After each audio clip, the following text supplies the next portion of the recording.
नमस्कार मेरे बच्चों, सत्य श्री अकाल, नमस्कार, आदाब, वनक्कम, गुड इवनिंग फ्रेंड्स।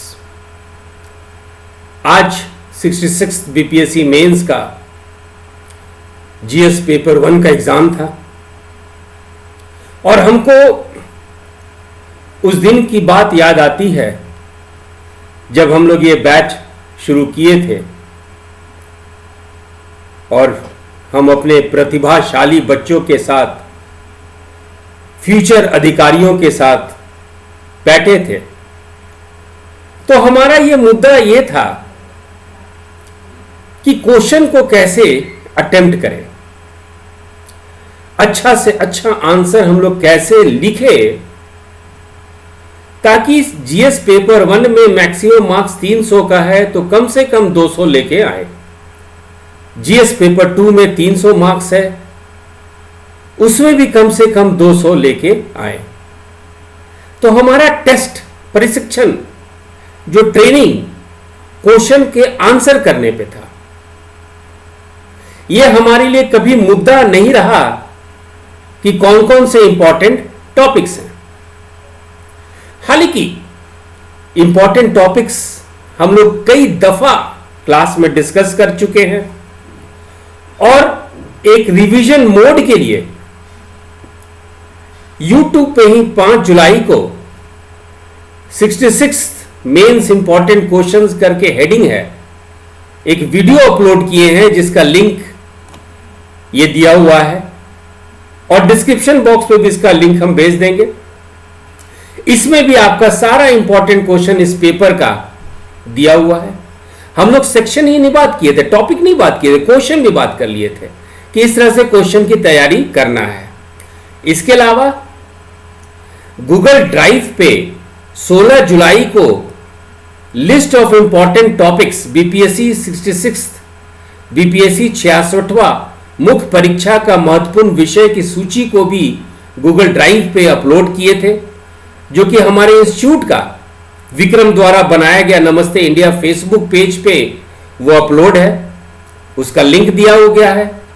एक आर सिंह फेसबुक है, उस पे भी ये लिंक हम डाल चुके हैं और राकेश सिंह फेसबुक है, इस पे भी लिंक दे चुके हैं। तो हम लोग की डिस्कशन इस बात पे नहीं है कि कौन कौन से इंपॉर्टेंट क्वेश्चन हमारे क्लास से आया।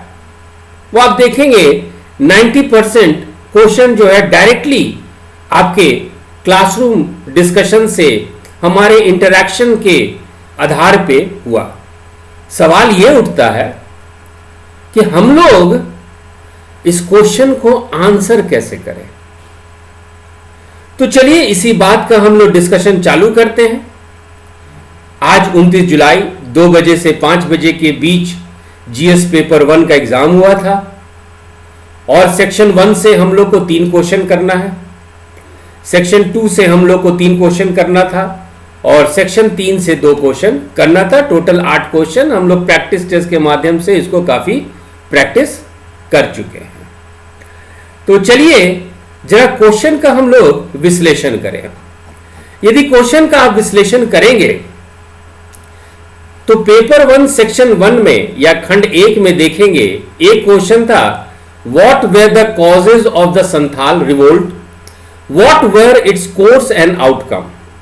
हिंदी में पढ़ते हैं, संथाल विद्रोह के कारण क्या थे, उसकी गति और उसके परिणाम क्या थे, पहला क्वेश्चन। दूसरा क्वेश्चन है, examine the characteristics of the Birsa movement. Birsa आंदोलन की विशेषताओं की समीक्षा कीजिए।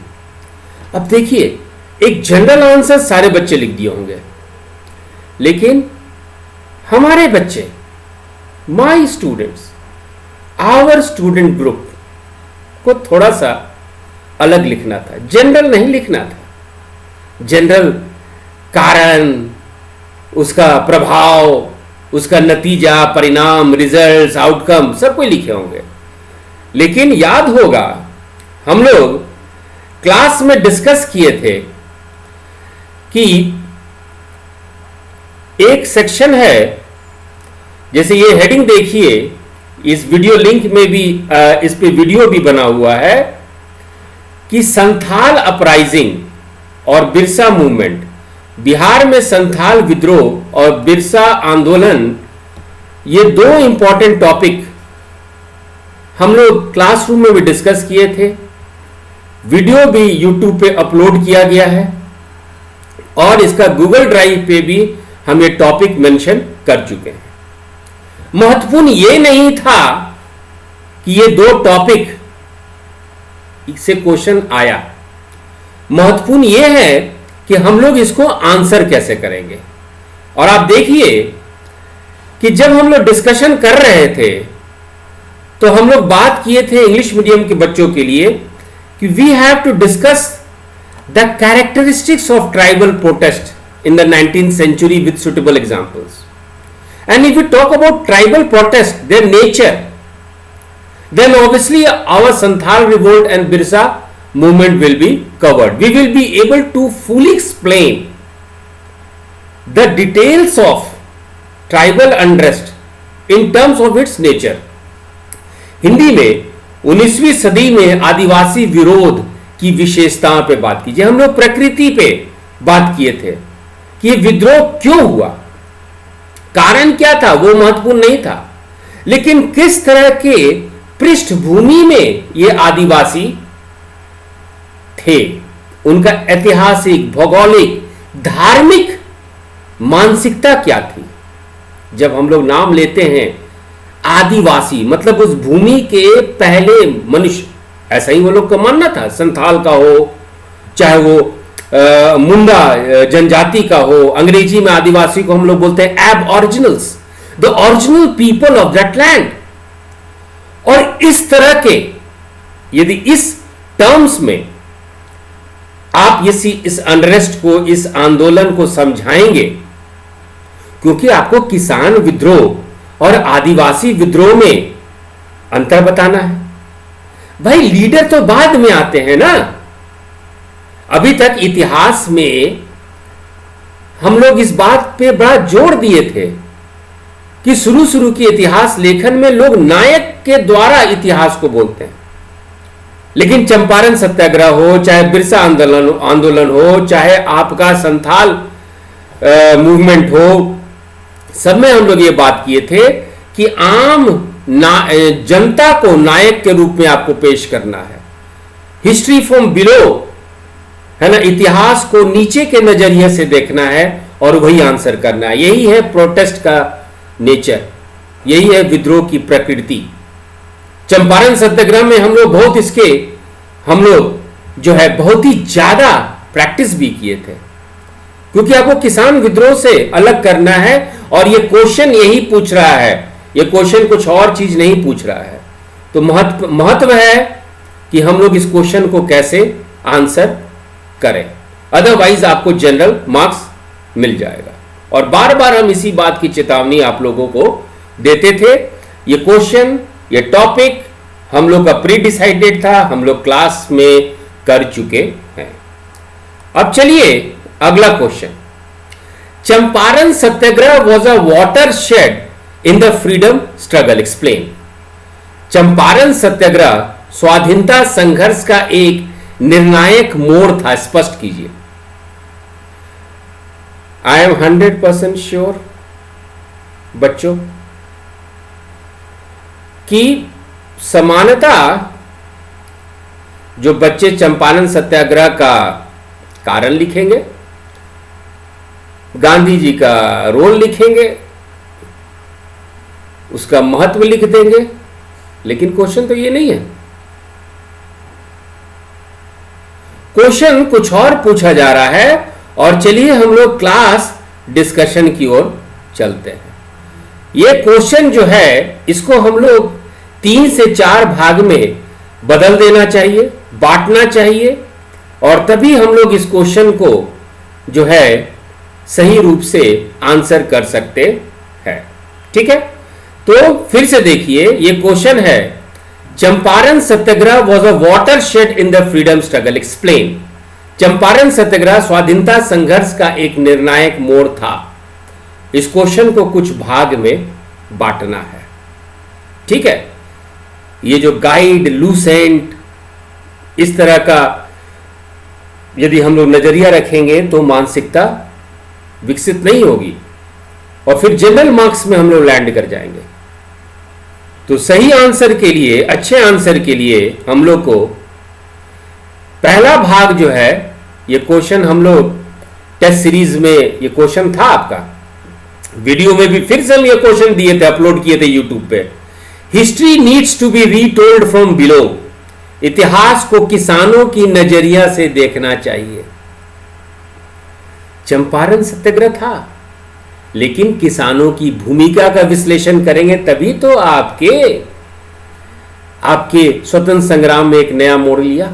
Number 1, Gandhi ji perfected his technique of Satyagraha in Champaran. Discuss. Gandhi ji ने चंपारण में सत्याग्रह की अपनी तकनीक को परिपूर्ण किया। समीक्षा कीजिए। आपको गांधी जी का एक्सपेरिमेंट, गांधी जी के लिए भी ये भारत में सत्याग्रह एक नए पृष्ठभूमि में, नए एनवायरनमेंट में, नए पॉलिटिकल चैलेंजेस में अलग तरीके का था। तो गांधी जी टेक्निक को कैसे परफेक्शन की तरफ ले गए, सत्याग्रह के तकनीक को कैसे परिपूर्ण किए, इस बात को भी आपको आंसर देना है।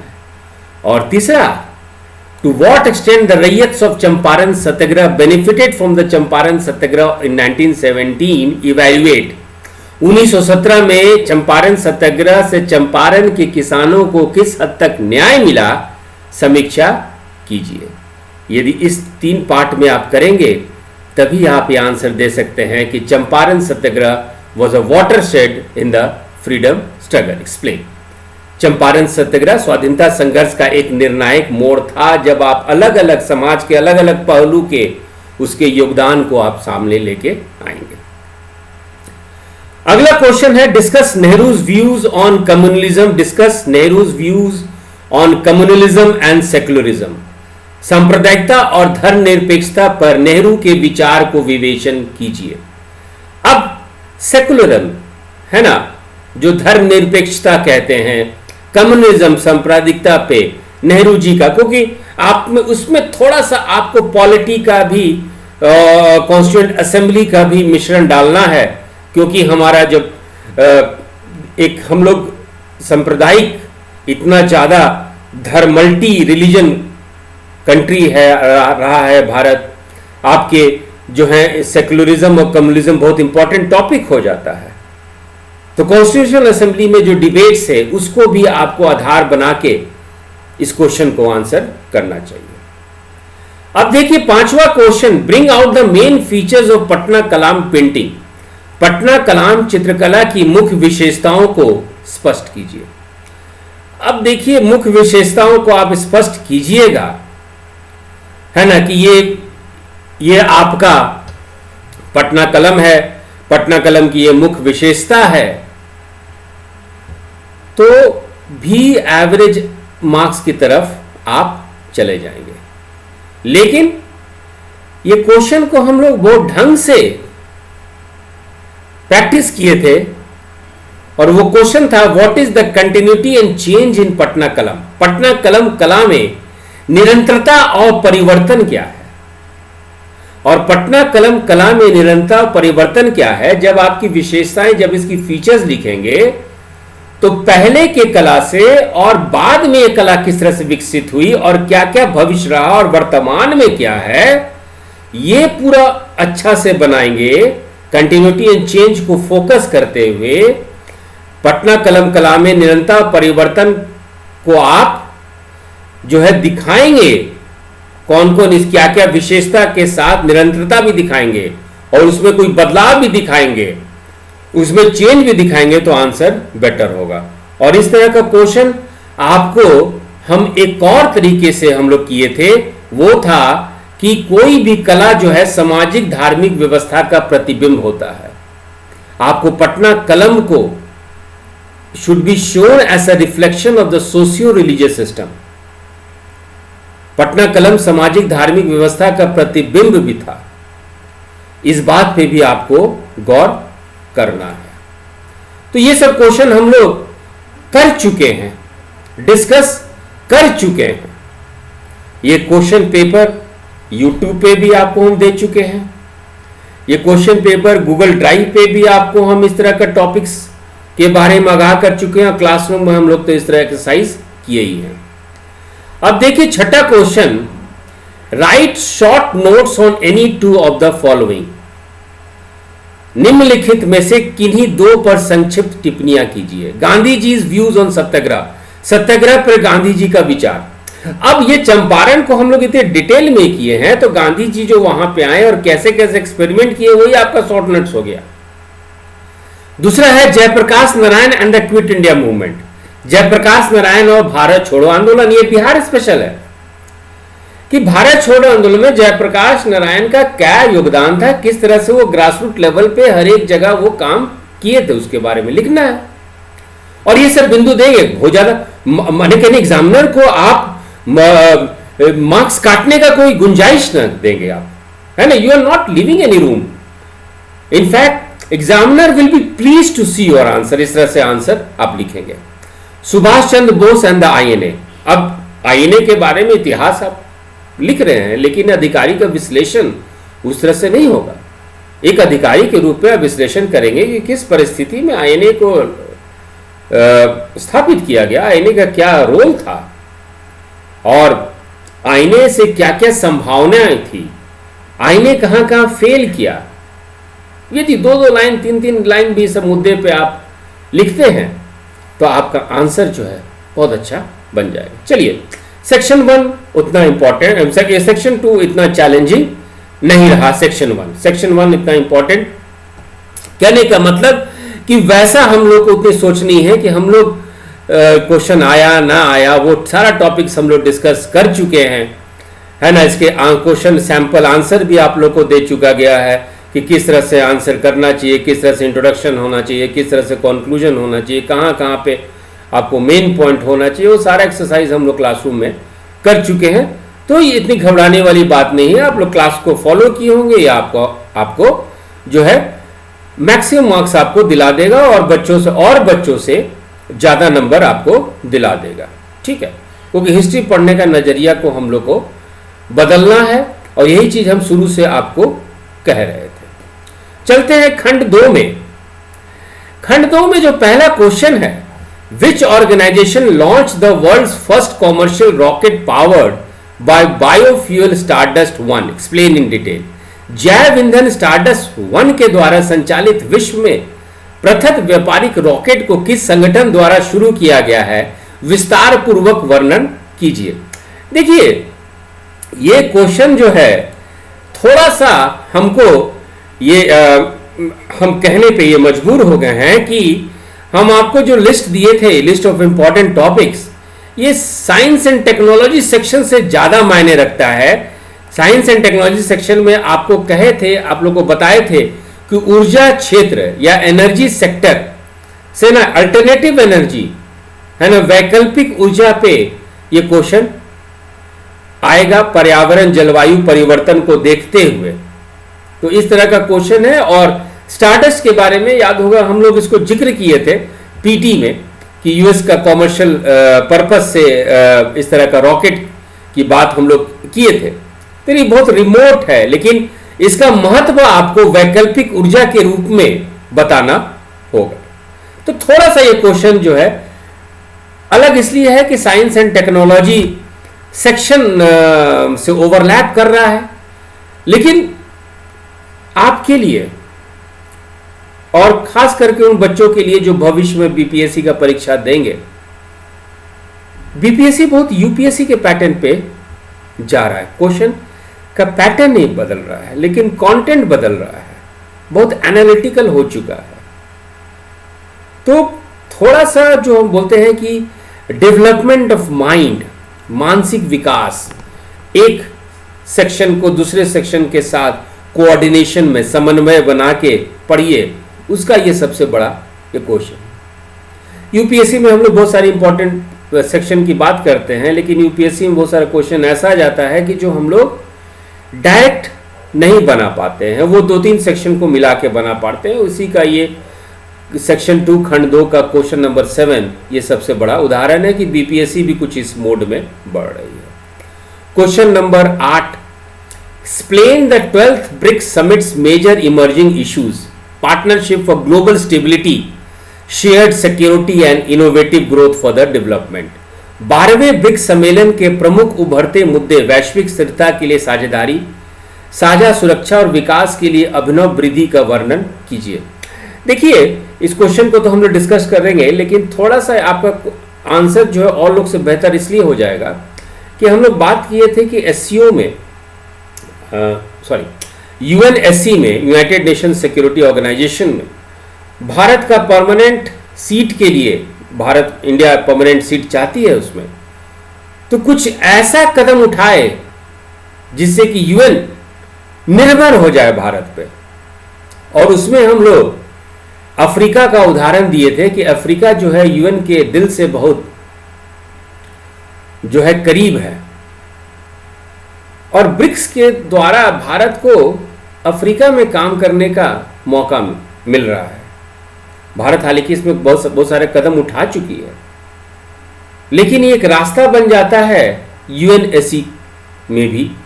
तो इस पॉइंट को भी लिखिएगा, अदरवाइज ये क्वेश्चन बहुत हद तक आपका स्ट्रेट फॉरवर्ड है। थोड़ा सा इंट्रोडक्शन में आप दे दीजिएगा कि ब्रिक्स का मतलब क्या होता है, कि ब्राजील, रसिया, इंडिया, चाइना, साउथ अफ्रीका, है ना।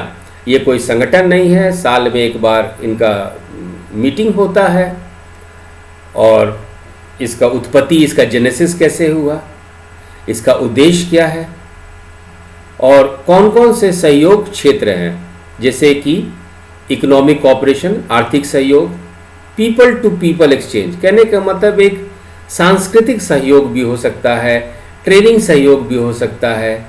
तीसरा है पॉलिटिकल एंड सिक्योरिटी कोऑपरेशन, भी इसका उद्देश्य है, राजनीतिक और सुरक्षा के माध्यम से ये क्वेश्चन भी पूछा गया है, और कहाँ कहाँ हम लोग सहयोग कर सकते हैं। आप जो भी वैश्विक जो आपके संस्था हैं, चाहे वो WTO हो, चाहे WHO हो, वर्ल्ड बैंक हो, ब्रिक्स का क्या क्या प्रभाव पड़ा है उन पे, उस पे भी आप जिक्र कर सकते हैं। ब्रिक्स में क्या क्या चुनौतियां हैं, सबसे बड़ी चुनौती ये है कि रशिया, चाइना और इंडिया, ये खुद बड़ा चुनौती है ब्रिक्स के लिए। इस मुद्दे पे भी आपको बात करना है। भारत के लिए ब्रिक्स का क्या महत्व है, और आपको बताए थे कि यूएनएससी में भारत के लिए एक रास्ता खुल जाता है अफ्रीका के रास्ते। मैंने अफ्रीका को हम लोग यदि अपना रास्ता बनाएंगे तो दरवाज़ा खुल जाएगा यूएनएससी का। ये सब आप बात लिखें, और ये लिखेंगे तो आप देखेंगे कि कौन कौन से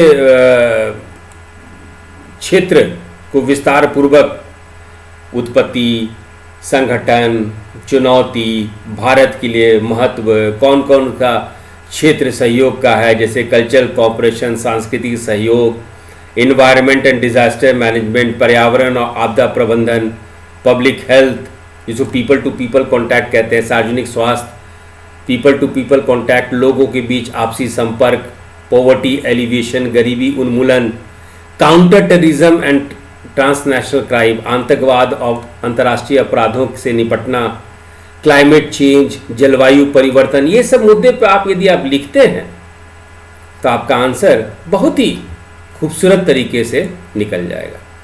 चलिए क्वेश्चन नंबर 9 हम लोग देखते हैं कि examine the recent basic features and provisions of Atmanirbhar Bharat Rozgar Yojana after the spread of कोविड-19 pandemic with special reference to India. Bharat के विशेष संदर्भ में कोविड-19 महामारी के फैलाव के बाद आत्मनिर्भर भारत रोजगार योजना के हाल की प्रमुख विशेषताओं एवं प्रावधानों का प्रशिक्षण कीजिए।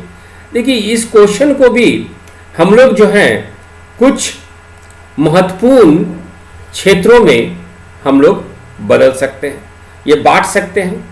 पहला है कि एक हो गया आपका पर्यावरण, जलवायु परिवर्तन और आपदा प्रबंधन के तहत आप उसको विश्लेषण कीजिए।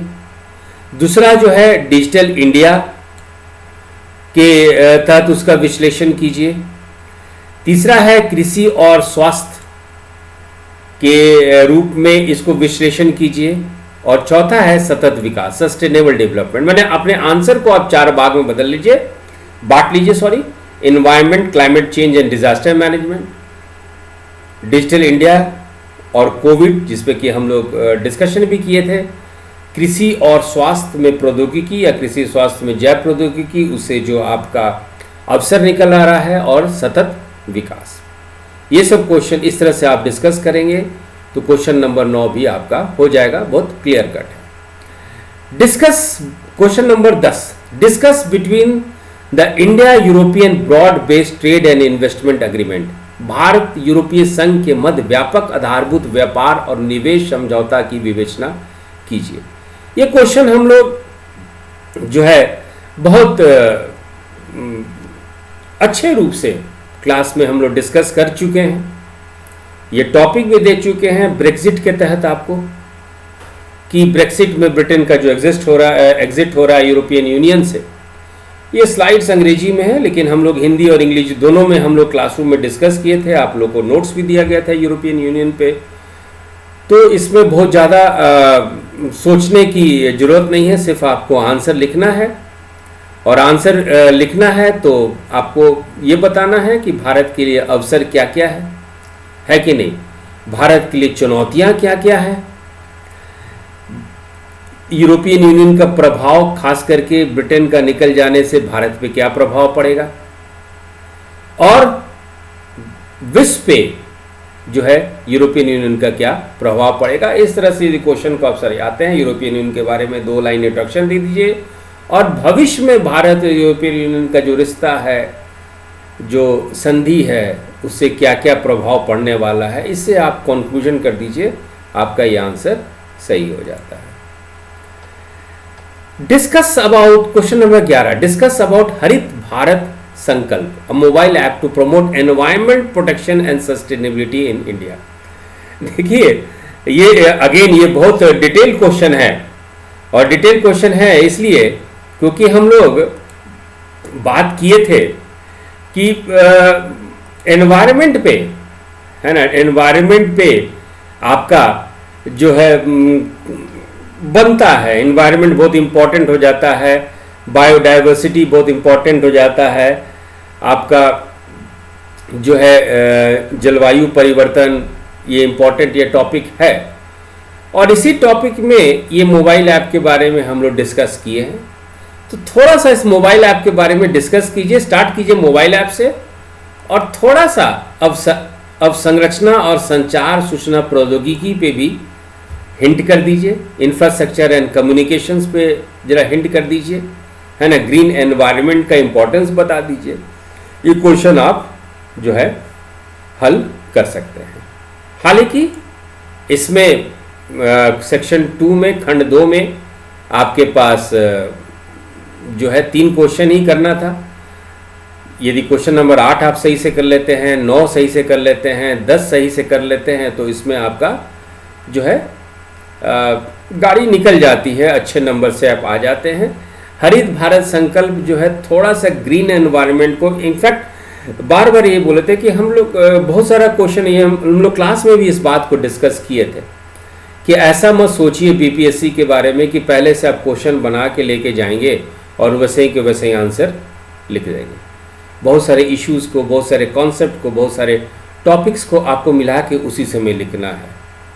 जैसे क्वेश्चन नंबर 11 हरित भारत संकल्प, ये मोबाइल ऐप है, इससे क्या होगा, एनवायरनमेंट प्रोटेक्शन एंड सस्टेनेबिलिटी, मतलब सतत विकास, है ना, आपके पर्यावरण की संरक्षण, सुरक्षा और सतत विकास के ऊपर बात है।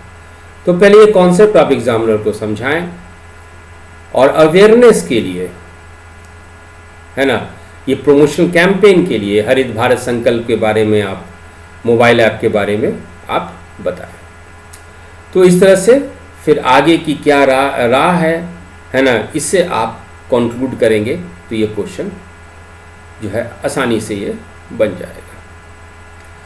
ले दे के हम संतुष्ट हैं जिस तरह का क्वेश्चन आया है। क्योंकि इसलिए नहीं कि हमारे क्लासरूम डिस्कशन से या हमारे इंटरेक्शन से के बीच से ही ये क्वेश्चन निकला है, वो इसलिए नहीं कि हमारी पढ़ाई की दिशा सही गई है। पढ़ाई की दिशा सही तभी होती है कि ये टॉपिक तो आम चर्चा में है, तो बहुत बड़ी बात नहीं है, लेकिन इसको आंसर हम लोग कैसे करें। चंपारण सत्याग्रह सबको ही पढ़ते हैं, लेकिन चंपारण सत्याग्रह को एक रैयत के दृष्टिकोण से, किसानों के दृष्टिकोण से, हिस्ट्री फ्रॉम बिलो, और गांधी जी दिए, लेकिन गांधी जी सीखे भी तो, तभी तो स्वतंत्र संग्राम में परिवर्तन आया। ये सब मुद्दे उठाएंगे, बहुत नंबर मिलेगा। हम लोग आदिवासी विद्रोह, ट्राइबल रिवोल्ट की बात करते हैं। पहले आदिवासी समझाइए, आदिवासी का मतलब क्या होता है। उस जमीन के पहले